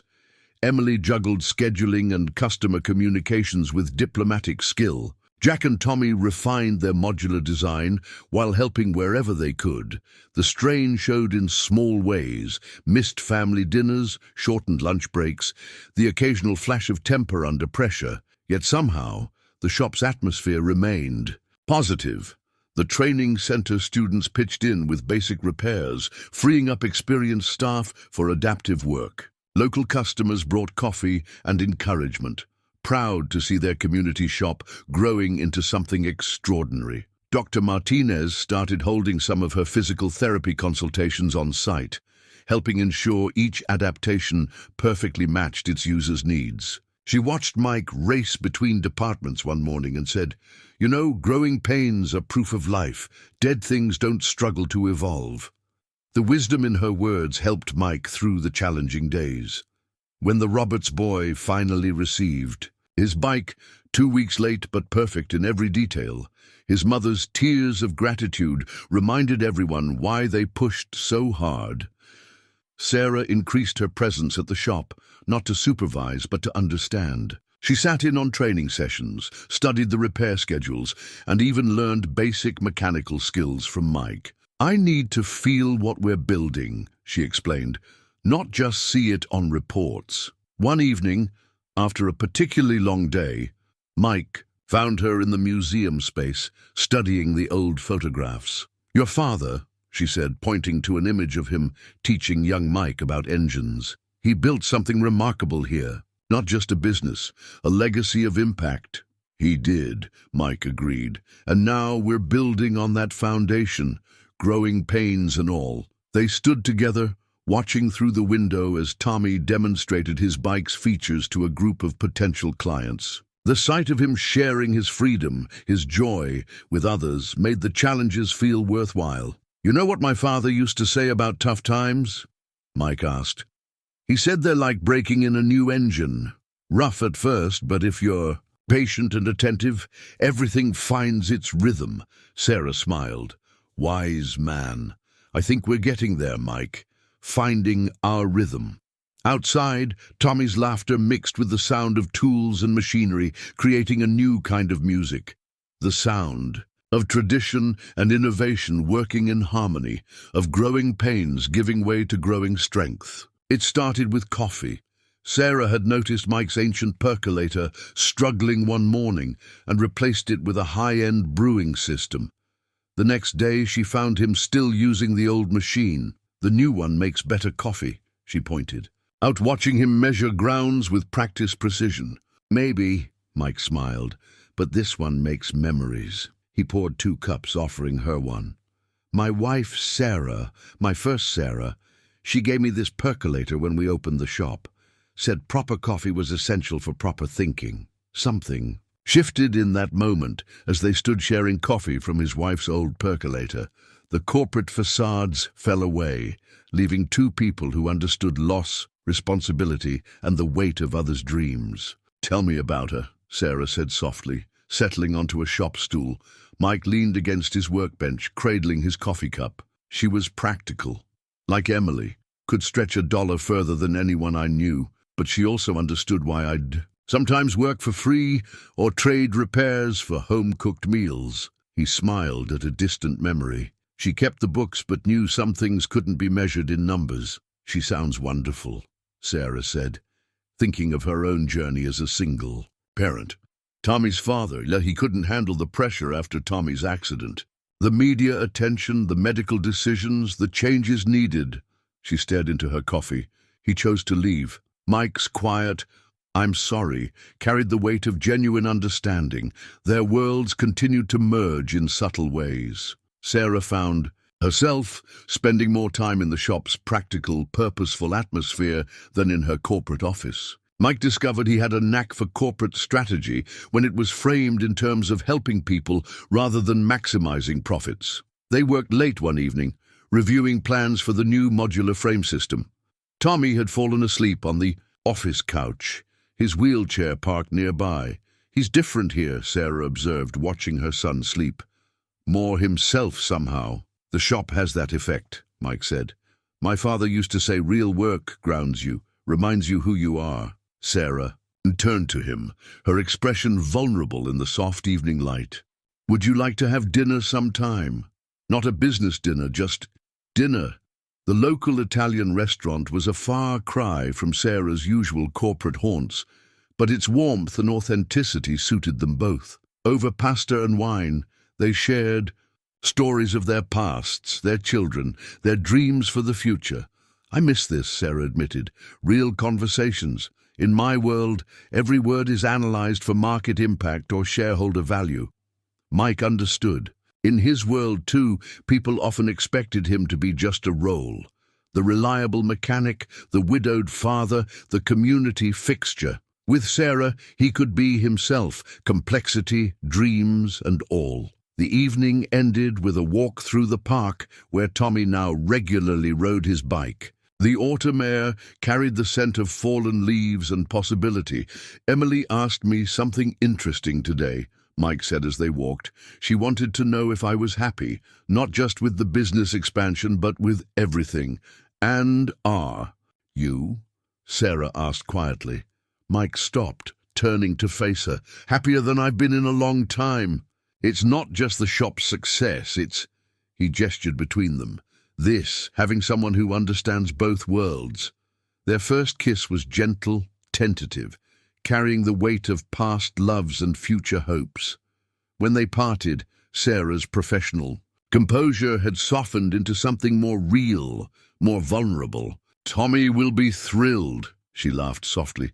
"He's been not so subtly promoting this for weeks." The news spread through the shop's extended family with quiet joy. Emily hugged her father tight, whispering, "Mom would approve." Jack simply grinned and said, "About time, Dad."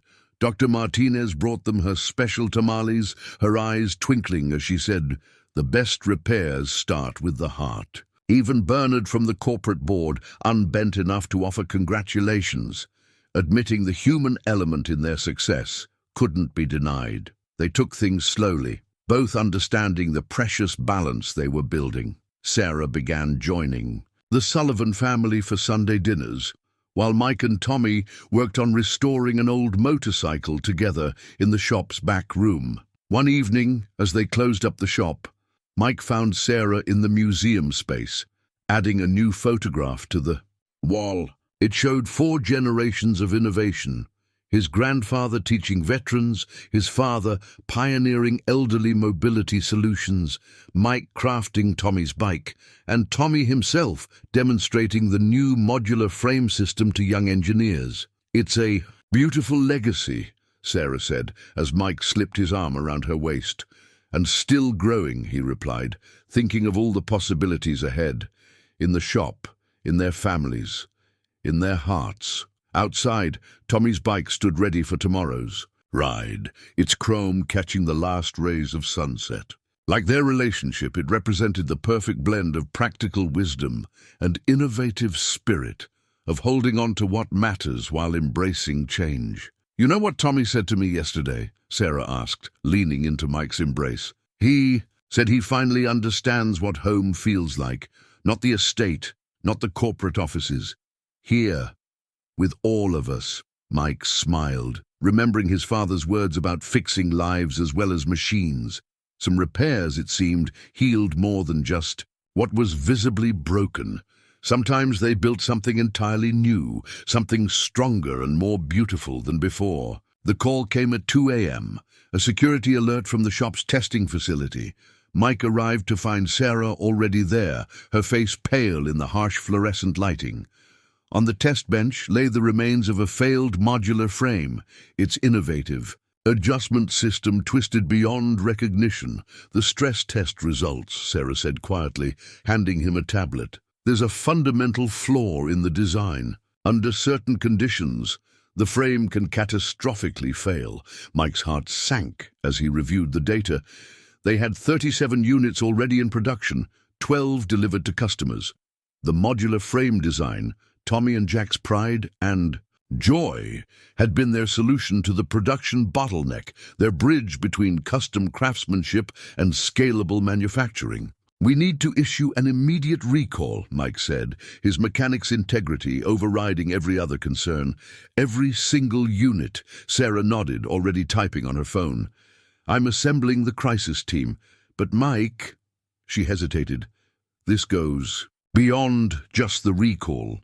The media attention, the safety implications, the impact on our expansion plans." The next few hours passed in a blur of emergency meetings and urgent calls. Emily coordinated with customers, while Jack and Tommy pored over design specifications, trying to identify the failure point. The corporate PR team prepared statements, while Sarah handled increasingly aggressive calls from board members. Bernard Matthews arrived at dawn, his usual corporate polish showing cracks of genuine concern. "The shareholders are panicking," he reported.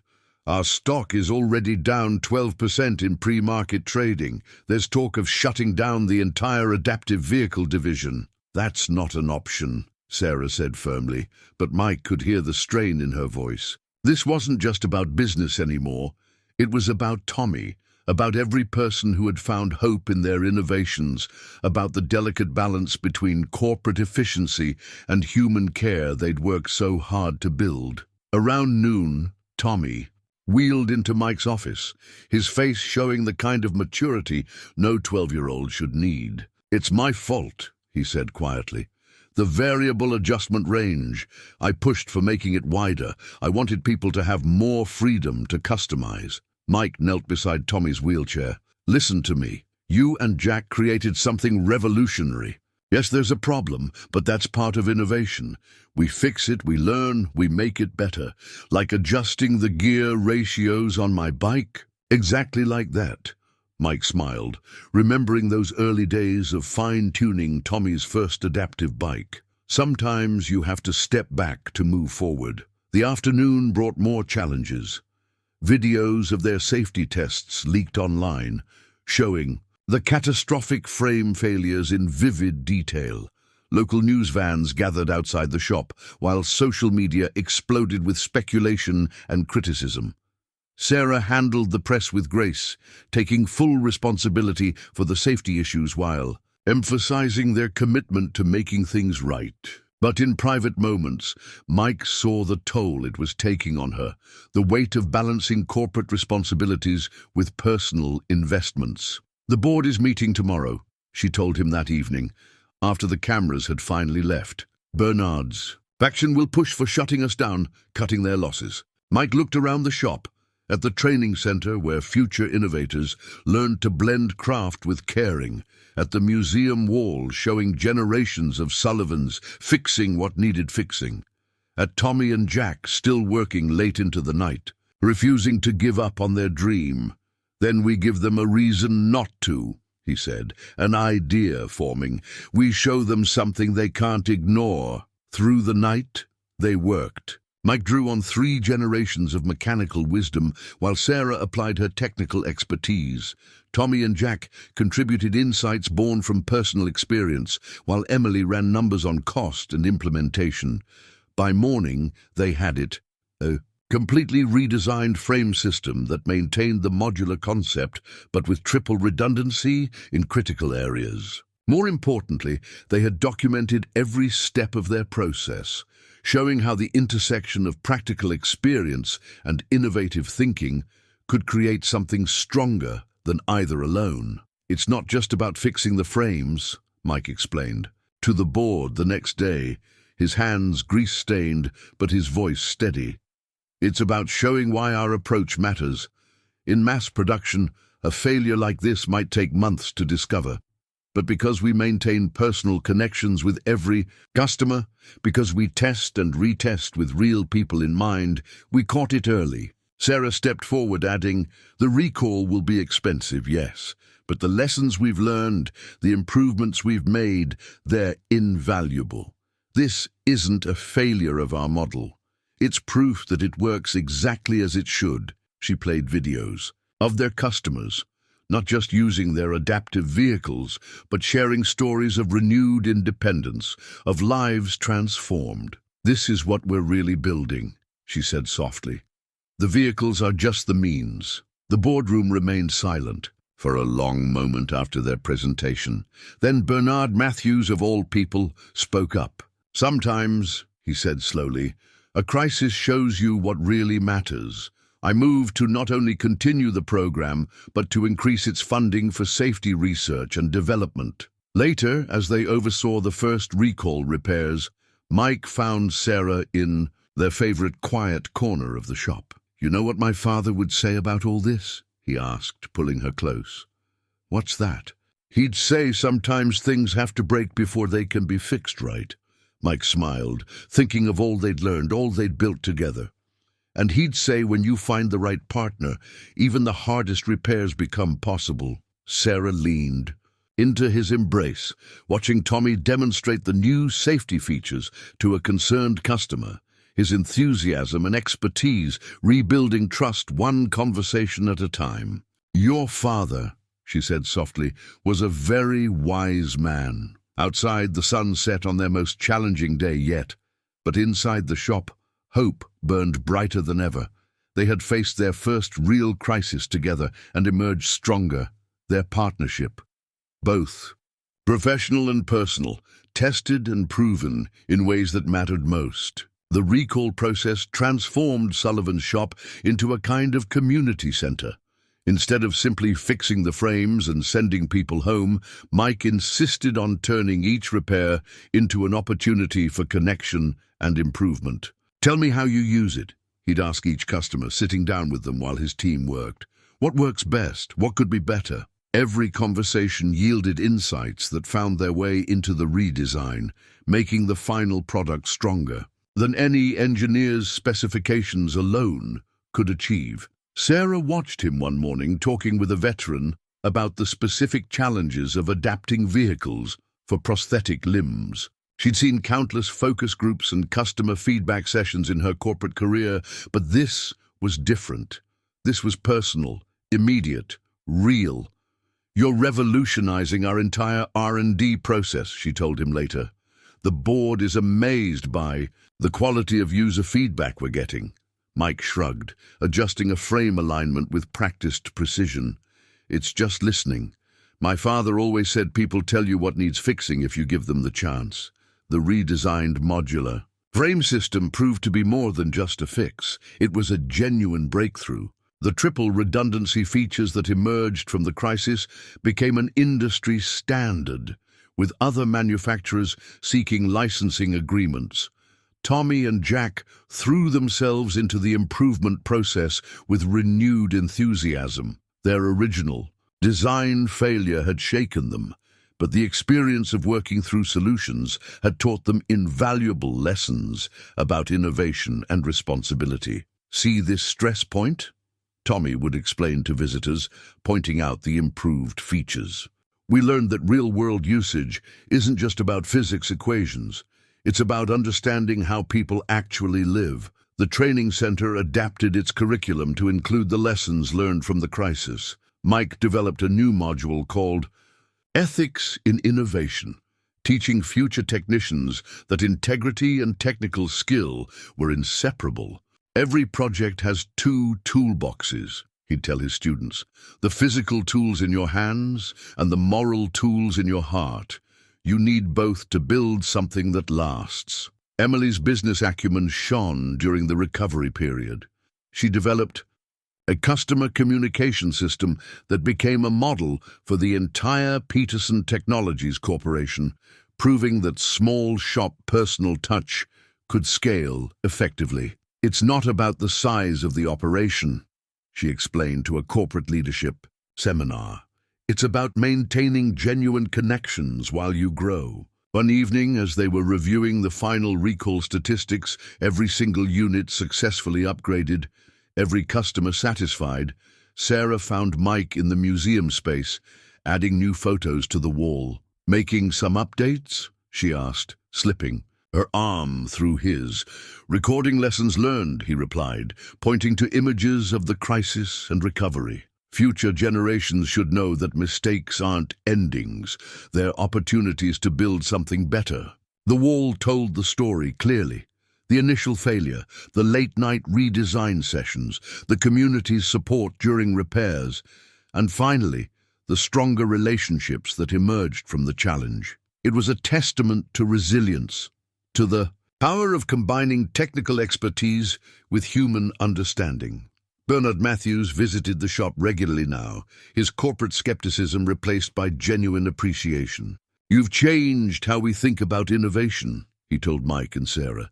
"It's not just about products anymore, it's about partnership with the people we serve." The crisis had tested their personal relationship too, but like the frames they'd redesigned, it had emerged stronger for the stress. Mike and Sarah found their rhythms both professionally and personally, each understanding the other's world better for having faced challenges together. Tommy flourished in the renewed atmosphere of collaborative innovation. His designs now included not just technical specifications, but detailed notes about real-world usage and human factors. He'd learned that the best solutions came from combining dreams with practical wisdom. "You know what this reminds me of?" he said one day, watching the shop bustle with its mixture of routine repairs and adaptive innovation. "It's like that first bike you built me, Mr. Sullivan.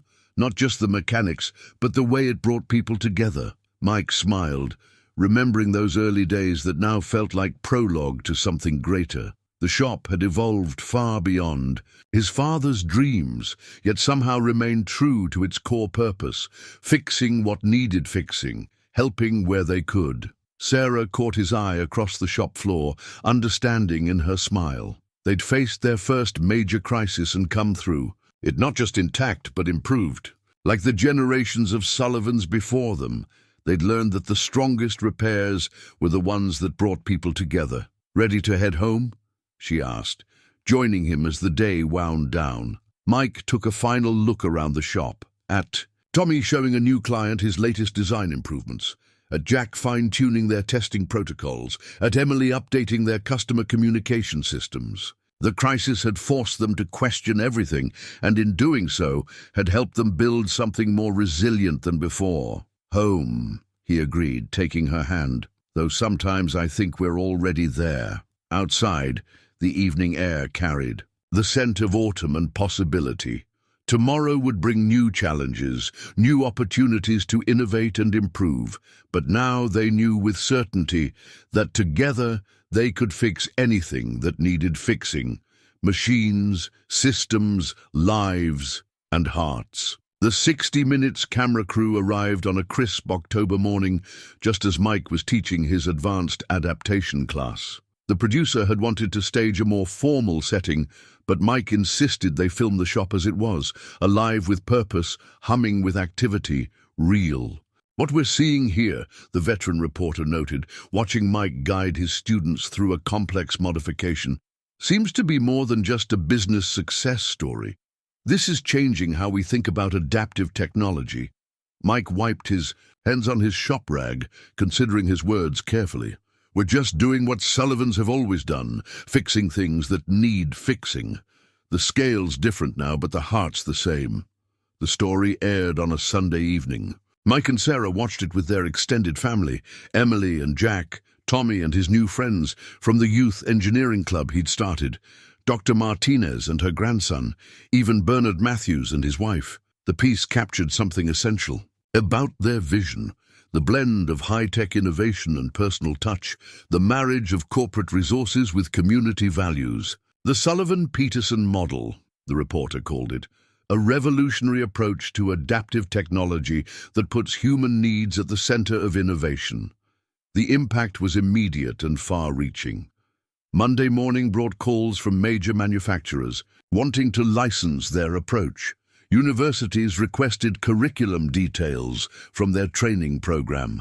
Most importantly, communities across the country began asking how they could replicate their success. "We need to think carefully about scaling," Sarah said during their morning coffee ritual, still using Mike's old percolator. "It's not just about expanding, it's about preserving what makes this special."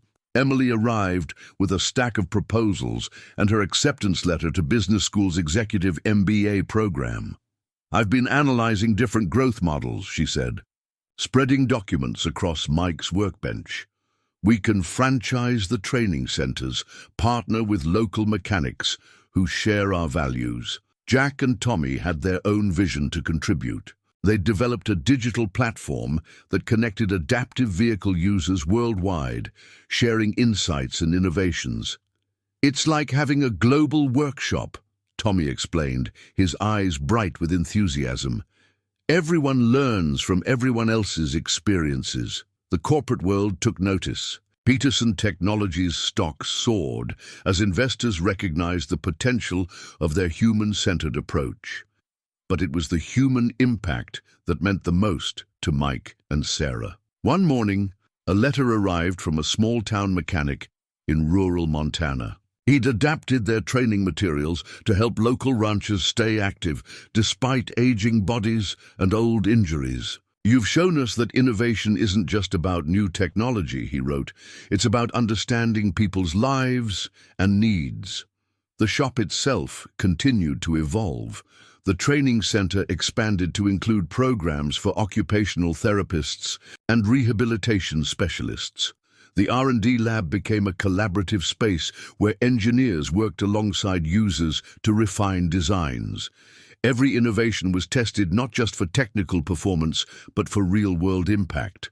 "Mr. Sullivan," Tommy called out one afternoon, excitement in his voice. The college acceptance letters came. He'd applied to engineering programs, his application portfolio filled with patents and innovations developed in the shop's lab. Mike smiled, remembering a boy who once just wanted to ride with his friends. Now Tommy was pioneering new approaches to adaptive technology, his unique perspective inspiring others to see possibilities where others saw limitations. Sarah's corporate board had undergone its own transformation. Bernard Matthews, once their skeptic, now championed their approach across the industry. The financials are impressive, he told shareholders, but the real returns are in human capital, in lives improved and potentials unlocked. The local community flourished around them. Other businesses adopted their inclusive design principles. The technical college partnered with their training center. Even the city planners consulted them about making public spaces more accessible for everyone. One evening, as they closed up the shop, Mike found Sarah adding another photo to their museum wall. It showed their first graduating class of International Training Center students, mechanics from around the world, learning to blend technical skill with human understanding. Your father would be proud, Sarah said softly. This is still a family. Business, the family's just bigger now. Mike wrapped his arms around her, watching Tommy demonstrate his latest innovation to a group of visiting engineers. The boy who had once inspired a simple bike had grown into a young man, leading a movement. Emily's voice carried from the office, explaining their model to potential partners in Japan. Jack's laughter echoed from the R&D lab, where he was testing new designs with a veterans focus group. The shop buzzed with the energy of possibility, of lives being changed one innovation at a time. You know what my father used to say about legacy? Mike asked, holding Sarah close.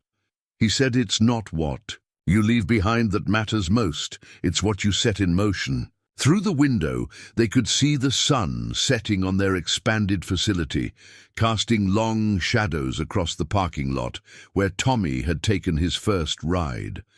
But it wasn't the buildings or equipment that made them proud.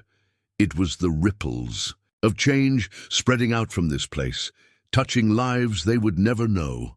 We're just getting started, Sarah smiled, understanding in her eyes. There are so many more lives to fix, so many more dreams to build. And in that moment, surrounded by the fruits of their shared vision, they knew she was right. The future was unfolding before them, full of possibility, powered by the simple wisdom that had guided Sullivans for generations.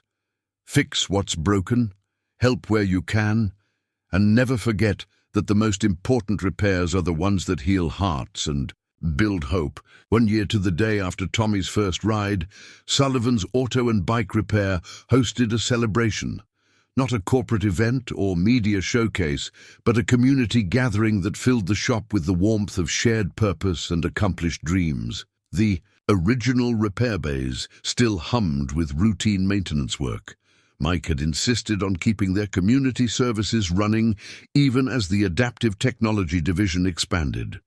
Mrs. Martinez's ancient Volvo sat in its usual spot, getting its regular oil change while she served her famous tamales to a gathering that bridged worlds. Corporate executives and local mechanics, engineering students and adaptive vehicle users, all brought together by a vision that had started with one boy's desire to ride with his friends. Hard to believe it all began with a borrowed wrench and a dream, Mike mused, standing with Sarah in the doorway of what was now called the Sullivan Innovation Center. They watched Tommy lead a group of young engineers through a demonstration of their latest adaptive design. At 13, he'd already become a leading voice in inclusive technology, his unique perspective reshaping how people thought about adaptation and accessibility. Not just a dream, Sarah corrected softly, a father's love, a mechanic's wisdom, and a community's heart. She squeezed his hand, her corporate polish softened by a year of hands-on involvement in the shop's daily life. Emily moved through the crowd with confident grace, her business school studies enriched by real-world experience, managing their expanding enterprise. Jack worked alongside her, his engineering expertise now focused on training the next generation of adaptive technology specialists. "Dad," Emily called, making her way to Mike's side, "you need to see this." She led them to the museum space, where a new installation had been unveiled. Alongside the historical photos of 3 generations of Sullivans stood a wall of letters, photos, and stories from people whose lives had been changed by their work. A veteran who could ride motorcycles again, an elderly artist who regained her independence, a child experiencing the joy of sports for the first time. "We're calling it the Lives Fixed, Hearts Healed wall," Emily explained. "Every story represents hundreds more." Dr. Martinez joined them, her eyes misting as she read the testimonials. "You know, when Tommy first came to my practice, I worried about his future. Now he's helping shape it for others." The celebration continued into the evening, the shop's lights casting a warm glow over conversations and connections being forged. Bernard Matthews, now their strongest corporate advocate, raised a toast to the perfect blend of heart and innovation. Local customers shared stories of Mike's generosity over the years, while international partners spoke of how the Sullivan-Peterson model was transforming their own communities. As the crowd thinned, Mike found himself drawn to his father's old workbench, still maintained in its original condition. The worn tools, the coffee-stained service manuals, the small marks and scratches that told stories of countless repairs, all of it remained as testament to the foundations their success was built upon. Tommy wheeled up beside him, his own hands, now showing the occasional grease stain of practical engineering work. "Mr. Sullivan," he said thoughtfully, "remember when you told me that fixing things was about more than just mechanics?" Mike nodded, recalling those early days of building Tommy's first bike. "I think I finally understand," Tommy continued. "Every adaptation we design, every problem we solve, it's really about helping people write their own stories." Sarah appeared on Mike's other side, slipping her arm through his. The 3 of them stood in comfortable silence, watching the mix of old and new, traditional and innovative, that their partnership had created. Through the window they could see the next generation of adaptive vehicles lined up for tomorrow's demonstration day. Each one represented not just technical advancement, but a life about to change, a dream about to be realized. "Your mother would be proud," Mike told Emily as she joined them, followed by Jack. "Both our Sarahs would be proud of what we've built." "Here." Sarah leaned her head on his shoulder, understanding the depth of his words. The shop had become more than any of them had imagined. Not just a business or an innovation center, but a place where hope was rebuilt daily, where lives were transformed one careful adjustment at a time. As the last guest departed, Mike walked through the quiet shop with his expanded family. Every corner held memories. Tommy's first successful ride, Sarah's unexpected visit, the crisis that had made them stronger, the countless moments of triumph as people discovered new freedom through their innovations. The neon "Open" sign still glowed in the window, now accompanied by the subtle Peterson Technologies logo. But it was the new sign above the door that best captured their journey. Sullivan and Peterson, adaptive innovations, fixing machines, changing lives. "Ready to go home?" Sarah asked, though they all knew the shop had become a kind of home itself, a place where dreams were built, where barriers were broken, where the simple wisdom of fixing what was broken had grown into something that touched countless lives. Mike looked at his family, Emily and Jack, Tommy and Sarah, and the spirit of all those who had helped build this legacy. "You know what?" he smiled. "I think we're already there." Outside, the stars shone down on a shop that had grown far beyond its humble beginnings, yet remained true to its heart. Tomorrow would bring new challenges, new innovations, new lives to touch. But tonight, in the quiet aftermath of celebration, they all understood what Mike's father had known all along. The most important fixes were the ones that brought people together, that built hope, that made the world a little bit better for everyone. It had started with a bike, but it had become something more, a testament to the power of practical wisdom, innovative spirit, and unwavering heart. The Sullivan legacy lived on, stronger than ever, fixing what needed fixing, one life at a time.